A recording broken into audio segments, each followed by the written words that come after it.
5-7 नुस्खे लिखे जो मैंने डायरेक्ट इन्हीं का नंबर दिया। मैं क्या मुझे नहीं पता इसका आगे करना क्या है, ये बंदा जाने इनका काम जाने। बस इन्होंने मुझे जब वो स्लिपें भेजी हैं, 15,000 की किसी ने खरीदी है, किसी ने 20 की खरीदी है, किसी ने 10 की खरीदी। तो लेकिन चूंकि मैंने ये काम नेक नियति से किया, मैंने इन पैसे के लिए नहीं किया।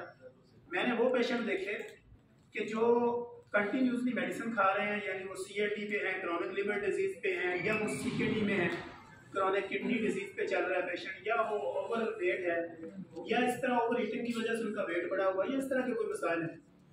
तो हमने देखा कि बाज़ दफ़ा ऐसी एलोपैथिक मेडिसिन, होम्योपैथिक मेडिसिन या हिकमत की मेडिसिन हो, लोगों ने एक ना ट्रेंड बनाया हुआ है।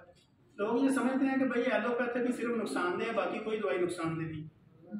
आपके जिस्म में कोई भी चीज़ जो बाहर से फॉरेन बॉडी की सूरत में जाएगी वो नुकसानदेह है। अब मैं बाहर सड़क पे खड़ा होता हूँ, एक बाहर हवा का बुल्ला भी अगर गंदगी मेरे अंदर ले जाएगा तो वो भी नुकसानदेह। तो ये कहना है कि जी फलां दवाई का नुकसान है, फलां दवाई का नुकसान नहीं है, ये बिल्कुल रॉन्ग है। मैं इसको किसी सूरत नहीं मानता। उसका सिलसिला अब क्या होता है, आप डेक्सन की तरफ आएँ या इसके अलावा हम किसी भी नेचुरल प्रोडक्ट की तरफ जाएँ तो उसका फ़ायदा क्या होता है।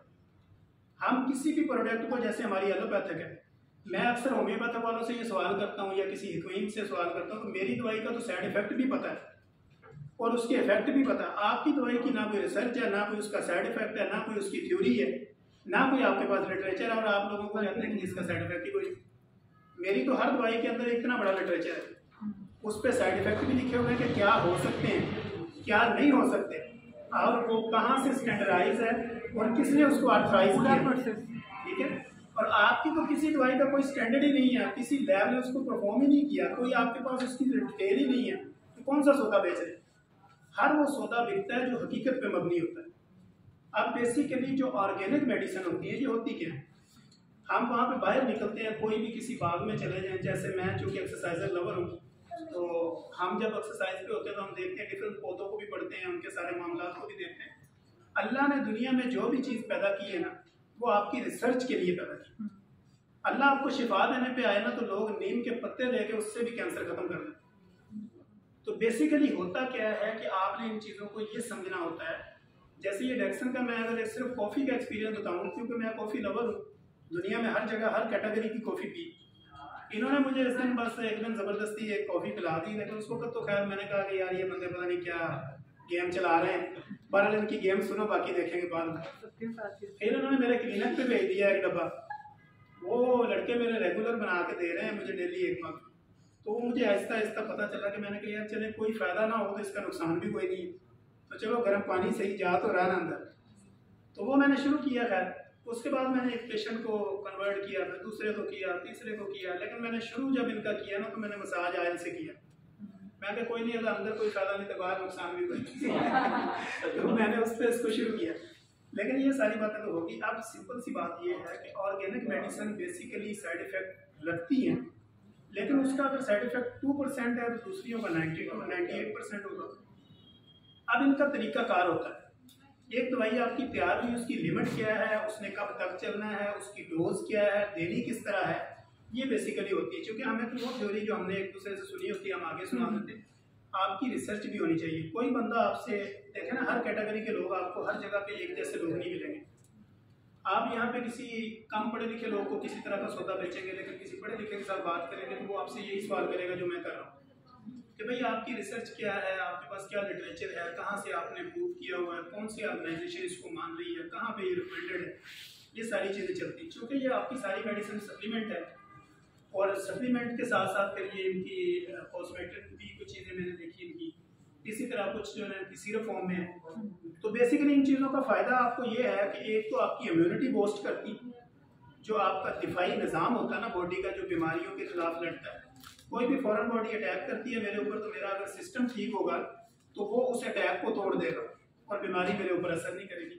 तो ऑर्गेनिक मेडिसिन जितनी भी होती है ये आपकी इम्यूनिटी को बूस्ट करती है, आपके दिफाई निज़ाम को बेहतर करती है। और दूसरे जो इसमें अंदर सप्लीमेंट्स होते हैं वो बेसिकली आपके अंदर कैल्शियम है, मिनरल है, पोटाशियम है, या इस तरह जितनी भी चीज़ें आपकी बॉडी में डेफिशिएंसी होती हैं, शॉर्टेज होती है, तो वो इस तरह के सप्लीमेंट जो है वो बाकियों की निस्बत बेहतर काम करते हैं। मेरे पास एक पेशेंट आती है, वो कहती है कि मैं 10 साल से सर्वैक्स जी खा रही हूँ। हमारी एक टैबलेट है सर्वैक्स जी, लोगों को आम पता है, मल्टीविटामिन है, वो उसकी कीमत होगी 200 रुपये। तो मैंने उससे कहा कि वो कहती मुझे फ़ायदा नहीं होता। मैंने कहा बेबी सेब का रेट क्या है? कहती 300 रुपये किलो। इसी तरह मैंने कहा बाकी फ्रूट्स का अगर रेट चेक करें 1-1 किलो का, तो ये 1 महीने की दवाई का रेट 200 है। पर डे इसकी एवरेज निकाले तो 5 रुपये 7 रुपये बनती है। तो 7 रुपये में कौन पागल है जो आपको फुल ताकत देगा कि आप इसको खाएं और ताकतवर हो जाए? तो कॉमन सेंस की बात है ना। तो मल्टी विटामिन अच्छा। दूसरी बात, ये हमारे हकीम हैं, उनका भी एक जादू टूना आपसे, क्योंकि मैं इस वक्त रिसर्चर हूँ WHO का। तो मैं गली गली मोहल्ले मोहल्ले में हकीमों को, होम्योपैथिक को, और इस वक्त जो क्वाइकरी हो रही है, जो 2 नंबर डॉक्टर हैं पूरे लाहौर समेत, उनका मैं चेयरमैन भी हूँ इसमें, उनको पकड़ने में गवर्नमेंट के लेवल पे मैं उस कमेटी का चेयरमैन हूँ। तो हमें जाना पड़ता है नीचे। हम जब नीचे गलियों मोहल्लों में जाके हकीमों का सौदा पकड़ते हैं ना, तो उनका सौदा कैसे बिकता है? वो एक सिरप देते हैं आपको जिसके ऊपर अंगूर, फल, अनार, केले की तस्वीर बनी होती है, और वो कहते हैं बीबी ये 3 चम्मच आधा किलो दूध में मिक्स करके पी लें। चूँकि सिरप ने तो काम नहीं करना, तो दूध तो चलो कुछ ना कुछ करेगा। तो ये वो मिथ है जो लोगों के ज़हन में ऐसे डली हुई है, हालांकि इन चीज़ों का फ़ायदा कोई नहीं है। तो ऑर्गेनिक मेडिसिन के जो सप्लीमेंट आपके हैं, इनका मेरा एक्सपीरियंस अच्छा रहा। कुछ मरीजों ने इसका फीडबैक दिया हमें कि मल्टीविटामिन को देने का तरीका जो है ना, वो आपका, किसी को भी आप ये देते हैं ना, तो उसको ये दें कि इसको नाश्ते के साथ लें, क्योंकि जब भी नाश्ता देते हैं तो आप सप्लीमेंट नाश्ते के साथ उसको रिकमेंड करें, तो इसका रिजल्ट आपको एक्सीलेंट मिलता है। लोगों का क्या होता है, चाय के साथ सप्लीमेंट ले रहे हैं।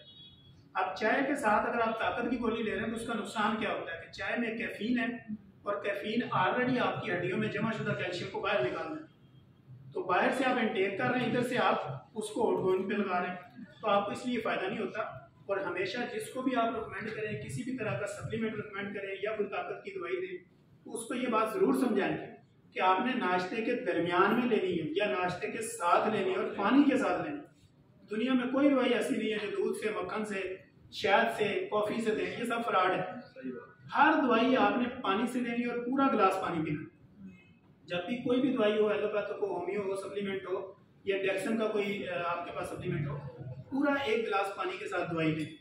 तो उसका आप देखेंगे जब 1 गिलास पानी जाएगा, तो मैं अक्सर लोगों को समझाने के लिए अपने क्लिनिकल ट्रायल में लोगों को ये बताता हूँ कि मेरी जो बॉडी का स्ट्रक्चर है ना, जिस पे मैं खड़ा हूँ, ये जो पिलर है, ये 60% वाटर है, और मेरी बॉडी के अंदर चलने वाला जो खून है वो 90% वाटर है।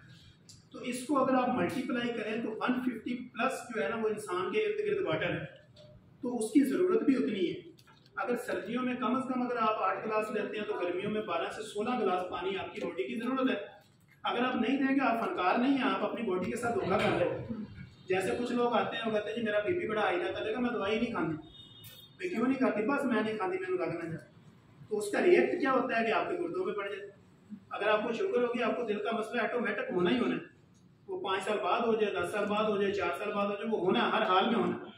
इसी तरह अगर आपके खानदान में शुगर है, तो वो आपको होनी ही होनी है, जब तक आपने अपने लाइफस्टाइल को नहीं बदला। तो बेसिकली आप जितने भी रिप्रेजेंटेटिव हैं इसके डेक्सन के, इनको ये लंबा चौड़ा तकरीर देने का मकसद ये है कि अब मैं अगर ये किसी को अपने क्लिनिक में दवाई लिखता हूँ, तो मेरे पास पढ़ा लिखा मरीज है, वो जाके मुझे चेक करवाता है कि डॉक्टर साहब देखो मैं लेके आया, कहता मैंने फायदा दसो, का नुकसान दसो, क्यों तुम उत्थे भेजे इन्हों की दवाई किसी मेडिकल स्टोर तो क्यों नहीं मिलती, या ये कि ऐसी आइटम आ गई कि जी सिर्फ वादत रोड तो मिलेगी, बाकी किसी जगह तो क्यों नहीं मिलेगी, हर मल्टीविटामिन हर जगह तो मिलते। ये सारे सवाल हैं जो फीडबैक लोग हमसे लेते हैं।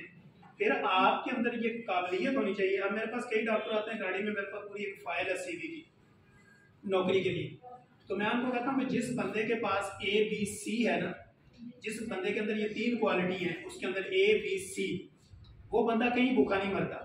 A से वो बंदा अवेलेबल हो, C से बंदा कॉम्पिटेंट हो, और B से उसका बिहेवियर अच्छा हो, वो बोलना अच्छा हो, उसको रोजी हर जगह पे मिलेगी। खाली रोड पे फटा लगाएगा, रोजी कमाएगा, क्योंकि वो अवेलेबल है अपनी जगह पे, बंदा कॉम्पिटेंट है, उसका बिहेवियर अच्छा है। तो इसी तरह आप जितने भी रिप्रेजेंटेटिव हैं या इसके यूज़र हैं, तो मैं तो चूँकि अब इसका यूज़र हूँ, बल्कि एडिक्ट हो गया हूँ। कॉफ़ी का मैं सोच रहा था मुझे ब्लैक पे कन्वर्ट कर तो बेसिकली ये एक अच्छा प्लेटफॉर्म है, अच्छा बिजनेस है, आप लोग भी अच्छे हैं और मिलजुल के चलें। जहाँ पे आपको हमारी ज़रूरत होगी किसी गाइडलाइन की या किसी भी जगह पे, मैंने हमजा को एक ऑफ़र की थी, क्योंकि हम तो बड़ी बड़ी कॉन्फ्रेंसेस करते हैं, पूरी दुनिया से लोग हमारे पास, किसी वाली है, हमारे पास बुकिंग ही रहती है इनकी सारा हफ्ता। तो हर रोज़ ही मैं कहीं ना कहीं पे होता हूँ, किसी न किसी जगह हमारा सिलसिला चल रहा होता है। तो मैंने इन्हें कहा था कि जो बंदा आपका स्टार बने ना, उसको हम पीसी में लॉन्च कर दिया करेंगे किसी ना किसी बेसिकली आप लोगों का सबका फायदा, हमारा भी फायदा और नीचे कम्युनिटी का भी फायदा। जिनको आपने रिकमेंड करना है, बेसिकली हर रिसर्च का फायदा गरीब आदमी होना चाहिए, जो कि होता नहीं है लेकिन होना चाहिए। हमारी जो सोच है ना, आपको अपनी सोच पे भी नेकी मिलती है। मैं अब जिस पर्पज़ के लिए यहाँ आया हूँ, तो चले किसी का मेरे एक लफ्ज़ से फ़ायदा हो जाएगा, तो मुझे उस नीयत पे अल्लाह जो है ना मुझे सवाब देगा। क्योंकि हर जगह पे जो भी आप काम कर रहे होते हैं ना, उसके पीछे ये होता है कि आपका फॉल और फेल क्या है, कि मैं यहाँ पे किस नीयत से हूँ। मेरी नीयत अगर ये है कि देखिए बिजनेस भी अपनी जगह पे आपने करना है, लेकिन गलत जगह पे बिजनेस ना हो। जिसको ज़रूरत हो उसको रिकमेंडेशन हो, जिस बंदे की ज़रूरत है उस तक सही चीज़ पहुँचाई जाए और उसको इसके तरीका है इस्तेमाल भी सही बताया जाए। अब देखें किसी एक दवाई को भी अगर आप उठा लें, 2-2.5-3 हज़ार की दवाई है, ठीक है, एक बंदा 3-4 हज़ार का लगाता है, तो कम से कम उसको उसका बेनिफिट जो है ना 100 नहीं तो कम से कम 80% को मिलना चाहिए। तो ये चीज़ें आपने देखनी है। बाकी मैंने आप लोगों का टाइम काफ़ी ले लिया, वेरी सॉरी।